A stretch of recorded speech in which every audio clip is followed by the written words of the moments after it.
Welcome to this explainer. Today, we're exploring a seriously profound tension that was on full display at this year's 81st anniversary of the Hiroshima bombing. We're looking at the massive push and pull between the urgent global pleas for nuclear disarmament and, well, the modern world's heavy reliance on nuclear deterrence. It's a huge topic, so let's get right into it. Okay, let's dive into this. Before we get lost in the weeds of heavy geopolitics and national defense strategies, we absolutely have to ground ourselves in the human element. One local citizen who attended the memorial actually captured this perfectly. They said, "I hope for a peaceful era for our children and grandchildren, a day when everyone seriously thinks about peace." You know that right there? That is the beating heart of the Hiroshima Peace Memorial ceremony. It's fundamentally driven by the very real emotional stakes of families, of survivors, and everyday citizens who are carrying the historical weight of this event while looking out for the future of their kids. And that incredibly localized human desire for peace, well, it resonated on a massive global scale this year. Just look at the number 121. That represents the record-breaking number of countries and regions that actually attended this year's Peace Memorial ceremony. To put that into perspective, the sheer scale of this turnout tells us that, 81 years later, the memory and the geopolitical lessons of Hiroshima are still a massive focal point for the entire international community. It's a rare moment where the world literally gathers in one place to reflect. Now, what's really interesting about this slide is the incredible juxtaposition of who actually makes up that crowd of roughly 50,000 people. You've got official representatives from major nuclear-armed states sitting right there in attendance, specifically the UK, France, and the US. But then, right alongside them, you have representatives from current geopolitical adversaries like the US and Iran sharing the exact same physical space for one singular peace memorial. Honestly, it's a completely remarkable and frankly super rare diplomatic scene. To really grasp the gravity of that gathering, we need to look back at the timeline that brought them all there. During the ceremony, there was a minute of silence observed at exactly 8:15 a.m. Why then?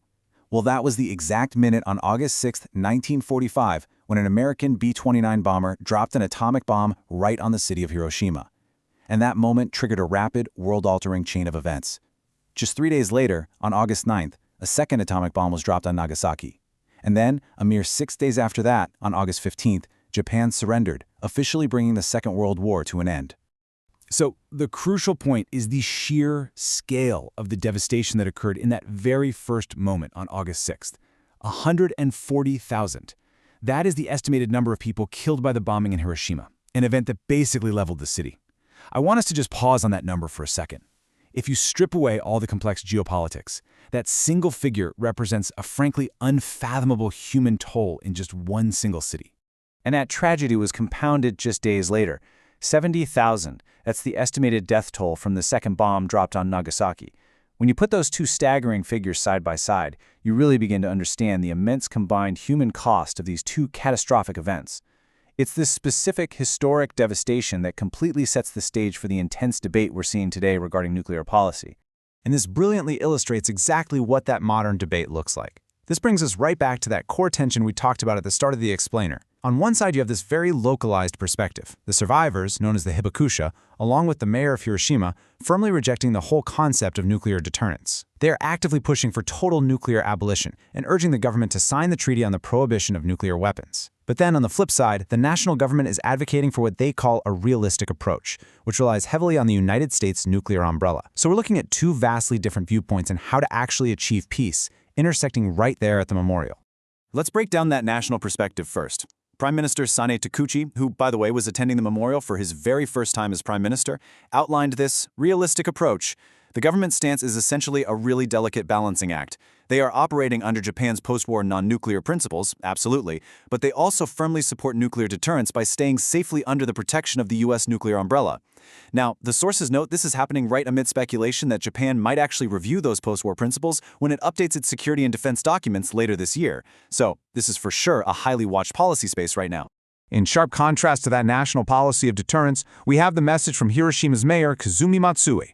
He used the ceremony to explicitly warn major powers against waging wars and trying to justify nuclear weapons as a deterrence method. His main argument? The downplaying the absolute inhumanity of nuclear weapons and accepting the use of force just to pursue national interest is incredibly dangerous. He warns that this kind of mindset could easily trigger cycles of violent retaliation, potentially leading to, and this is a terrifying thought, another Hiroshima or Nagasaki. Let's move to and see how this builds. Because this debate isn't just some theoretical academic exercise, it carries a very real, ticking urgency. 91,000. Today, the number of actual Hiroshima survivors, the very people who lived through this absolute devastation and are crying out for abolition, has fallen to just over 91,000. We are looking at a rapidly dwindling demographic. And here is exactly why that number is shrinking so fast. The average age of those remaining Hiroshima survivors is now more than 86 years old. You know, as this survivor generation grows smaller and ages out, the ceremony's message takes on this remarkable, heavy urgency. The window to hear these firsthand accounts, to literally look the survivors in the eye and hear their direct pleas against nuclear armament, is closing, and it's closing fast. The living memory of the atomic bomb is slowly fading into history. Which leaves us with this final, truly profound question to chew on. As the survivor generation fades, how will the world preserve the memory of Hiroshima to prevent future devastation? Once the first-hand witnesses are gone, humanity is going to have to rely entirely on history, diplomacy, and that incredibly tight tension between disarmament and deterrence that we've mapped out today to navigate our nuclear future. It's a massive, absolutely crucial challenge for the global community and something every single one of us needs to be paying very close attention to. Thank you so much for joining me for this explainer. I really hope this helped bring some clarity to a highly complex, deeply important topic.